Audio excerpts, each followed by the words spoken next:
Hey guys, ang ulam ko ngayon for today's video ay gluto ako ng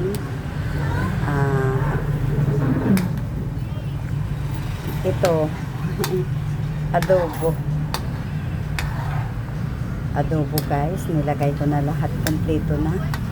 Nilagyan ko na ng sibuyas, bawang, laurel, paminta, asin, toyo, tsaka suka, at saka nilagyan ko to ng oyster. Kompleto ricados na ito guys. Antayin na lang natin maluto.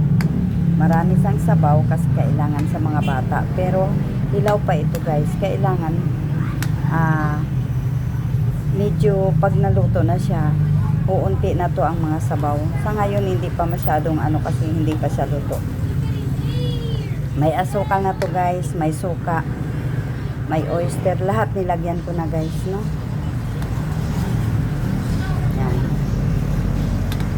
Kinompleto ko na talaga para makompleto talaga siya, no? At para halo na lang tayo ng halo. Yan.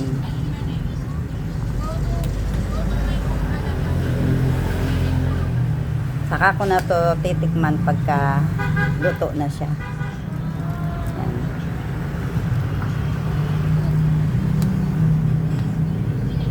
Ngayon hilaw pa guys eh. Ano guys, maluto na yung aking adobo. Malapit nang maluto guys, so. Kaya lumalapot-lapot na siya kasi malapit nang maluto yung aking adobo. Adobong manok, request nila sa akin na magluto daw ng adobong manok. Gusto nila kumain ng adobong manok, aking mga apo. Kaya ito, nilutuan ko sila. Pabili yung aking anak, ako naman ang magluluto. Gusto nila yung luto ko, kaya para sa akin guys, kasi kompleto ricados na ito, para sa akin okay na ito, pero lutuin na lang natin hanggang sa maluto siya guys, no? Lutuin na lang natin na maluto. Yan, adobong manok.